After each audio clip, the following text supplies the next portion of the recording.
शरद पवार जिन्होंने इस्तीफा दे दिया था एनसीपी अध्यक्ष पद से, उनके इस्तीफे के बाद एनसीपी में नए अध्यक्ष को लेकर अभी स्थिति साफ नहीं है, असमंजस की स्थिति बनी हुई है। मुंबई में एनसीपी की बड़ी बैठक शुरू हो गई है और इसी बैठक में फैसला लिया जाएगा कि एनसीपी का अध्यक्ष कौन बनेगा। सूत्रों के हवाले से खबर यह मिल रही है कि शरद पवार को एक बार फिर से एनसीपी अध्यक्ष बनाने के लिए बैठक में प्रस्ताव लाया जा सकता है। बताया यह भी जा रहा है कि एनसीपी नेता प्रफुल्ल पटेल इस प्रस्ताव को पेश करेंगे। तो एनसीपी जो 16 सदस्यीय समिति बनी थी उसकी तैयारी पूरी है। एक बार फिर से प्रस्ताव लाया जाए शरद पवार को ही एनसीपी का अध्यक्ष बनाने के लिए। और इस बीच ये तस्वीरें आपके सामने हैं। सुप्रिया सुले को आप देख रहे हैं। शरद पवार की बेटी बारामती से सांसद पहुंच गई हैं एनसीपी की इस बैठक में शिरकत करने के लिए। जो कमेटी बनाई गई है एनसीपी के नए अध्यक्ष के चुनाव के लिए, उसकी सदस्य सुप्रिया सुले भी हैं। इसमें अजित पवार शामिल है, प्रफुल्ल पटेल शामिल हैं, जयंत पाटिल। और इस सब के बीच आपको बता दें इस वक्त की बड़ी खबर अब सामने आ रही है। प्रफुल्ल पटेल की तरफ से प्रस्ताव रख दिया गया है, शरद पवार को ही दोबारा एनसीपी की कमान सौंपी जाए। आप देख रहे हैं एनसीपी की बैठक जो इस वक्त चल रही है। जितेंद्र आव्हाड नजर आ रहे हैं, इसमें छगन भुजबल नजर आ रहे हैं तस्वीरों में, जयंत पाटिल नजर आ रहे हैं। तो तमाम ये नेता जो पहुंच गए हैं, एनसीपी की ये बैठक शुरू हो गई है और एनसीपी का अध्यक्ष कौन, इसी को लेकर मंथन। और इस सब के बीच प्रफुल्ल पटेल की तरफ से प्रस्ताव रख दिया गया है और प्रस्ताव में दो टूक ये बात कही गई है कि शरद पवार ही एनसीपी के अध्यक्ष बनाए जाएं। एक बार फिर से एनसीपी अध्यक्ष पद के लिए शरद पवार के नाम का प्रस्ताव। सीधे आपको लेकर चलेंगे मेरे सहयोगी जितेंद्र दीक्षित इस वक्त मौजूद हैं और अपडेट्स के साथ। जितेंद्र, प्रस्ताव में दो टूक कह दिया गया है, शरद पवार ही दोबारा अध्यक्ष बने, यही इस वक्त की बड़ी खबर।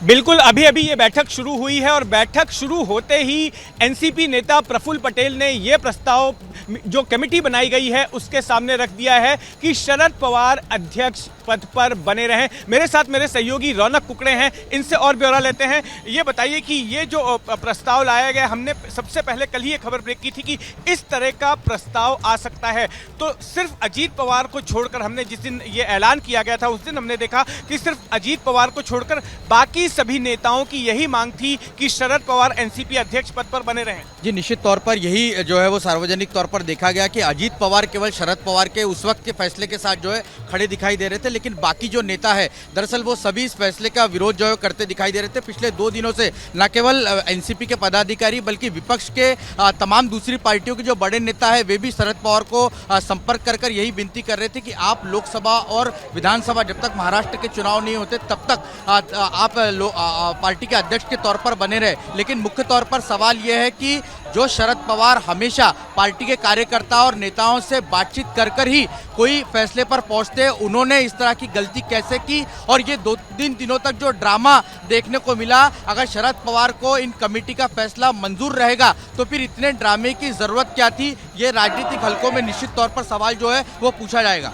रौनक, और एक बात मैं ये बता दूं कि देखिए यहाँ पर जब एक बार ये प्रस्ताव पारित हो जाता है उसके बाद ये सूचना शरद पवार तक पहुंचाई जाएगी, जो कि वाईबी चौहान सेंटर में मौजूद रहेंगे। यहाँ से करीब 2.5-3 किलोमीटर का फासला है और उसके बाद में ये देखना होगा, इस बात पर सस्पेंस रहेगा कि इस प्रस्ताव को शरद पवार मानते हैं या नहीं मानते हैं। लेकिन कल उन्होंने, रौनक, इस तरह का इशारा कर दिया था कि शायद वो अपने पद पर बने रह सकते। जितेंद्र, आप रौनक कुकड़े से इस सवाल का जवाब लीजिएगा, लेकिन मुझे लगता है पहले वहां पर ये जबरदस्त कार्यकर्ताओं का हुजूम नजर आ रहा है। जरा इन कार्यकर्ताओं का मन भी टटोलिए, क्या है इन कार्यकर्ताओं के मन की बात। ये प्रस्ताव यहां से जब पारित हो जाएगा जिसमें शरद पवार को दोबारा अध्यक्ष पद पर बने रहने की बात पर मोहर लग जाएगी, तो यही कार्यकर्ताओं का दबाव होगा जिसकी वजह से मजबूर होंगे शरद पवार अध्यक्ष पद पर दोबारा बने रहने के लिए। जितेंद्र दीक्षित। जी हाँ, बिल्कुल, मैं कुछ बात करता हूं और इन जानता हूं कि देखिए प्रफुल्ल पटेल जी ने प्रस्ताव रख दिया है कि शरद पवार ही बने रहें अपने पद पर, अध्यक्ष पद पर बने रहें। आपको लगता है कि पवार साहब जो है कार्यकर्ताओं की भावनाएं, नेताओं की भावनाओं का सम्मान करेंगे और बने रहेंगे? मुझे पूरी उम्मीद है कि पवार साहब कार्यकर्ताओं की भावनाओं का आदर रखते हुए प्रफुल्ल पटेल जी का दिया हुआ निर्णय को मान्य करेंगे और हम सभी कार्यकर्ताओं के उम्मीदों पे खरे उतरेंगे, क्योंकि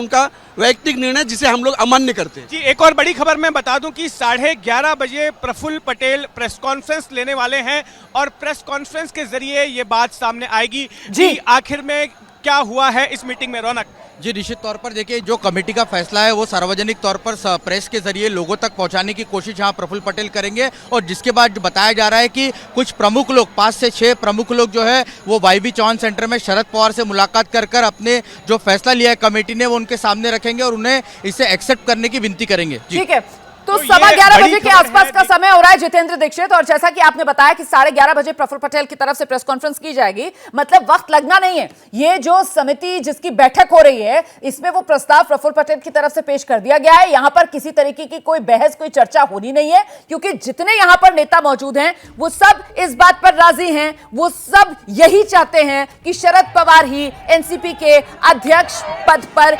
बने रहें। क्या मजबूरी है मेरी, बताइए। मैं अभी आपको बताती हूँ कि मैंने ओए होए होए होए होए, नमकीन के चटकारे लेते हुए टकटकी मार के डिबेट शो को पॉज रिपीट कर कर के देख रहे हैं जोगिंदर जी। इनकी तरह आप भी देखें अपनी फेवरेट डिबेट्स को रिपीट कर और डाउनलोड कीजिए एबीपी लाइव ऐप अपने स्मार्ट टीवी पर।